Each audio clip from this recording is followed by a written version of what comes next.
A janitor named Ronald Red died in 2014. He left behind $8 million. He drove a used car. He wore a jacket held together with safety pins. His co-workers thought he was broke. His own family didn't know the full picture until the will was read. The hospital he volunteered at received $6 million. The local library got $1.2 million. Nobody saw it coming because Ronald didn't look rich. He just quietly owned things while everyone around him quietly owed things.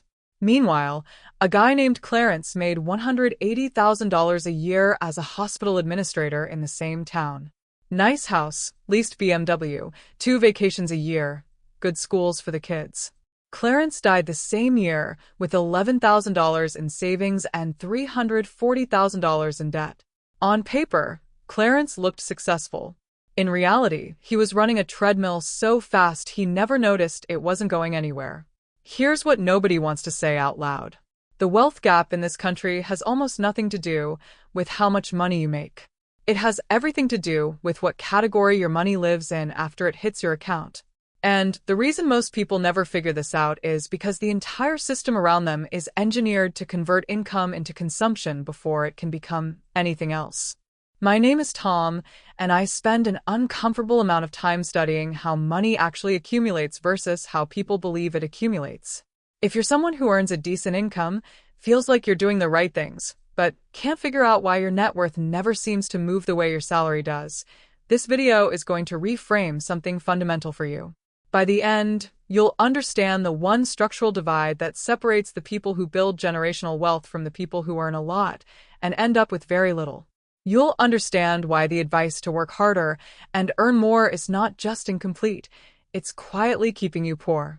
And you'll understand the exact mechanism the top 1% use to make money without trading time for it, and why schools, employers, and most financial advisors have zero incentive to ever teach you this. This isn't motivation. It's mechanics. Let's get into it. Think of money as water. Stay with me here, because this metaphor is going to carry the entire video. You earn water. It flows into your bucket every 2 weeks. The question isn't how much water flows in. The question is what your bucket is made of. Most people have a bucket with holes in the bottom. The water flows in, rent drains out, car payment drains out, subscriptions drain out, dining out drains out, and by the end of the month, the bucket is empty again. More water comes in next paycheck, and the same thing happens. Clarence had a very large bucket with very large holes. His income was impressive. His net worth was catastrophic. But here's where it gets interesting. Some people, instead of patching the holes, build a second bucket.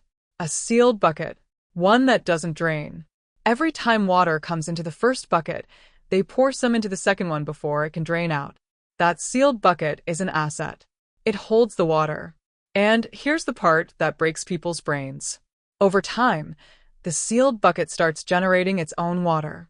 Dividends, rent income, business profits, capital appreciation. The sealed bucket produces water without any new water flowing in. That's the entire game.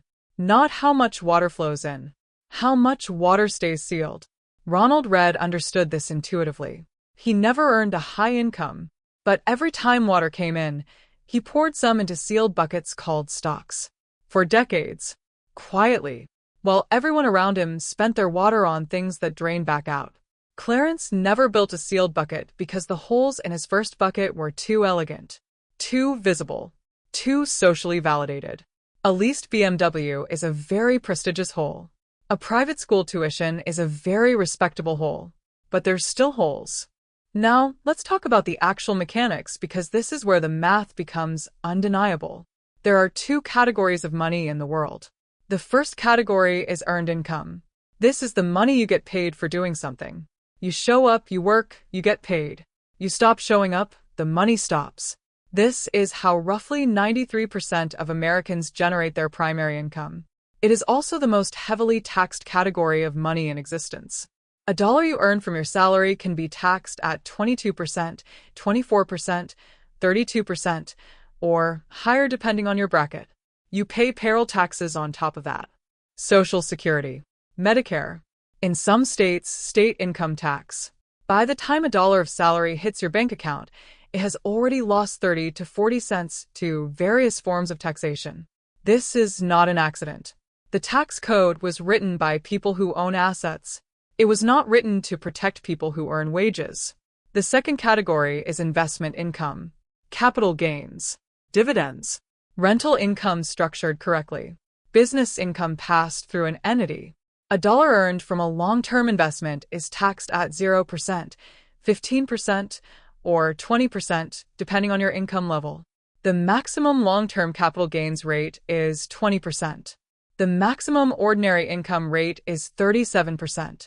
That is not a small difference. That is a structurally different game being played on the same board. Warren Buffett famously pointed out that he paid a lower effective tax rate than his secretary. People treated that as a scandal. It wasn't a scandal. It was a confession. He was telling you exactly how the system works. His secretary earns wages. She pays the wage tax rate. Buffett earns investment income. He pays the investment income rate. Same country, same IRS. Completely different rules depending on which category your money lives in. Here's the part that schools never teach you and employers have zero interest in teaching you. You can change the category your money lives in. You are not permanently assigned to the earned income category just because that's where you started. But the window to make that transition closes faster than most people realize, and the mechanism that closes it is called lifestyle inflation. Let me show you exactly how this works with two people who started in identical positions. Meet Marcus and Diana, both 28 years old. Both just landed their first real jobs paying $65,000 a year. Both receive identical raises every year averaging 4%. On paper, their financial lives begin identically. Marcus does what feels natural. He gets the apartment he always wanted. He buys a reliable new car. He goes out on weekends because he earned it. His lifestyle costs roughly $58,000 a year. He saves $7,000. He tells himself he'll invest more when he earns more. Diana does something that feels slightly uncomfortable. She keeps living like she makes $45,000. She takes $20,000 every year and routes it automatically into a brokerage account invested in low-cost index funds before she can see it, touch it, or spend it. Same salary, same raises, same city. Fast forward 10 years. Marcus now earns $96,000. His lifestyle has scaled with every raise. He lives well. He feels successful. His net worth is around $80,000. He tells himself he's doing fine. Diana also earns $96,000. Her lifestyle costs are still modest. Her brokerage account has grown to $310,000 at a conservative 7% annual return. But here's the critical thing that just happened that Marcus cannot see and Diana can barely feel yet. Diana's portfolio is now generating approximately $21,700 per year in investment returns. She didn't earn that. She didn't work for it. She didn't trade a single hour of her life for it. It just appeared. Her money is beginning to generate its own money. She has started crossing the line from earned income to investment income. Marcus is still in the same category he started in. His income is still entirely dependent on him showing up. If he loses his job, his income goes to zero. If Diana loses her job tomorrow, $21,700 a year keeps coming in regardless. Fast forward another 10 years.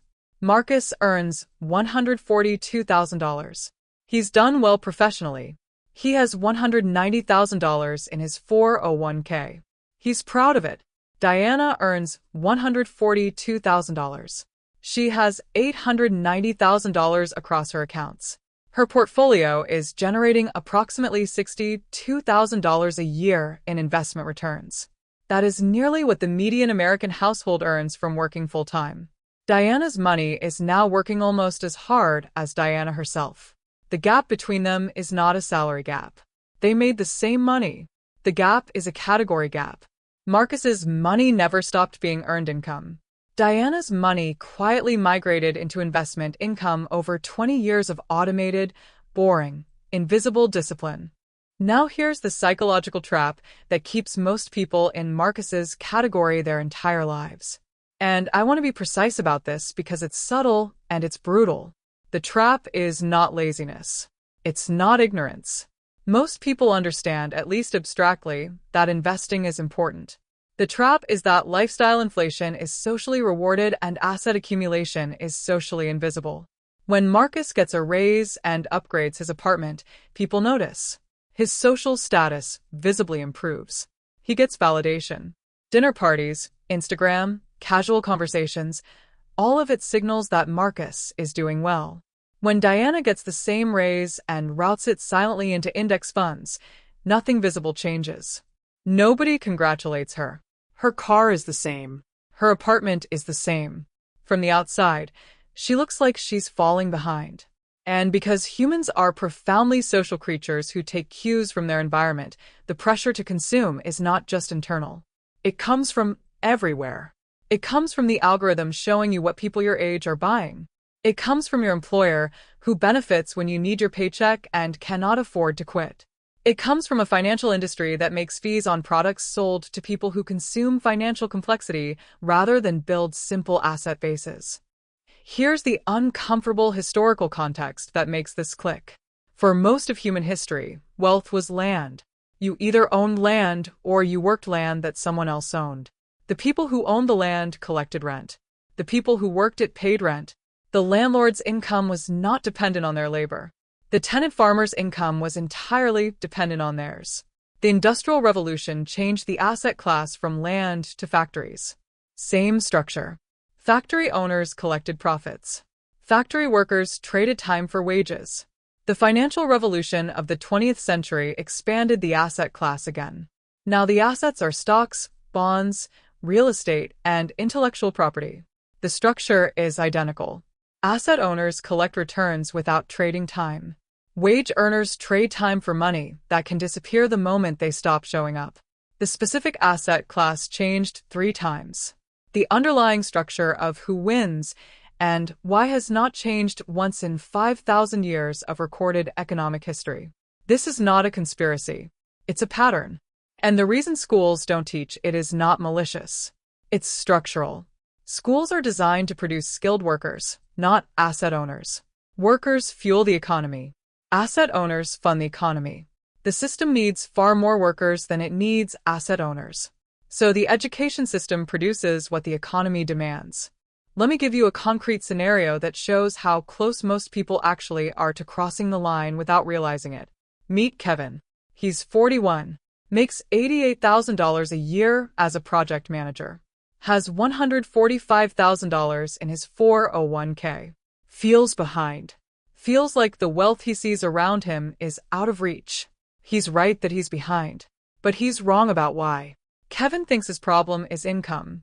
If he just earned $120,000, he could finally save properly and build real wealth.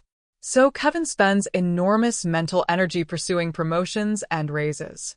What Kevin doesn't realize is that his $145,000 portfolio is already generating roughly $10,000 a year in returns. That $10,000 shows up whether Kevin works or not. If Kevin stopped chasing the salary and instead focused on getting his savings rate from 8% to 22%, his portfolio would cross $400,000 in under 7 years. At that point, his investment income would cover roughly a third of his living expenses. 1/3 of his financial life would be free from the requirement to trade time for money. That changes everything. Not because he's rich, because he's partially free. And partial freedom compounds into more freedom, the same way money compounds into more money. Here's the protocol. This is what I'd actually do if I were rebuilding from zero, knowing what I know now. First, calculate your current asset-to-liability ratio. Take everything you own that generates income or appreciates, your brokerage accounts, retirement accounts, rental properties, and add them up. Then take everything you owe, your mortgage, car loans, student loans, credit cards, and add those up. If your liabilities are larger than your income-generating assets, you're structurally in the wage-dependent category regardless of how high your salary is. That number is your real financial position, not your income, not your job title. That ratio. Second, identify every dollar of consumption in your life that could be redirected into an asset. Not every dollar, not dramatically, but find the margin. The car that could be a cheaper car. the subscription stack that could be trimmed, the apartment that could be slightly smaller. Every dollar you redirect from a liability or consumption into an income-generating asset is a dollar that changes category.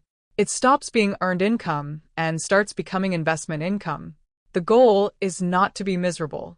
The goal is to find the 15 or 20% of your spending that you would not genuinely miss and route it into sealed buckets before it can drain out. Third, automate the transfer before you make any spending decisions. This is not a willpower strategy. It is a system strategy. The moment your paycheck hits, a fixed amount leaves for investment accounts before you see it, touch it, or accidentally spend it at a restaurant you didn't plan to go to. The people who fail at this try to save what's left over at the end of the month. There is never anything left over at the end of the month. Human psychology does not work that way, and it never will. You have to take the water out of the draining bucket and put it in the sealed bucket before the holes have a chance to work. Fourth, stop optimizing for salary and start optimizing for ownership. This is the mindset shift that almost nobody makes explicitly, but every person who crosses from the wage category into the asset category makes implicitly. A raise is a temporary increase in earned income. It is taxed at the highest rate. It requires you to keep showing up. An asset is a permanent expansion of your income-producing base. It is taxed at a lower rate. It does not require you to keep showing up. A $10,000 raise is worth roughly $6,800 after taxes. $10,000 invested at 7% for 20 years is worth $38,700. The raise is a one-time event. The investment is a compounding engine. Every time you face a financial decision, asking which one is the raise and which one is the asset will change how you see money permanently. Here is what I want you to take away from all of this. 1. The wealth gap is not an income gap. Ronald Read proved that on a janitor's salary. Clarence disproved it on an administrator's salary. The gap is a category gap between people whose money stays in earned income and people whose money migrates into investment income over time. 2. The system is not designed to help you make that migration. Your employer, the tax code applied to wages, the social pressure around lifestyle, the financial industry's fee structures, none of these point toward asset accumulation. You have to choose it explicitly against the current, not with it. 3. The migration doesn't require a high income. It requires margin and automation and enough patience to let a sealed bucket fill up while a leaky one drains.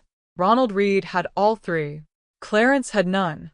The market doesn't know what your job title is. It doesn't care what your salary was. It only knows what you gave it and how long you left it alone. The people who end up wealthy are not the ones who earn the most. They're the ones who understood, earlier than everyone else, that there are two different games being played with the same money. And they quietly stopped playing the first one.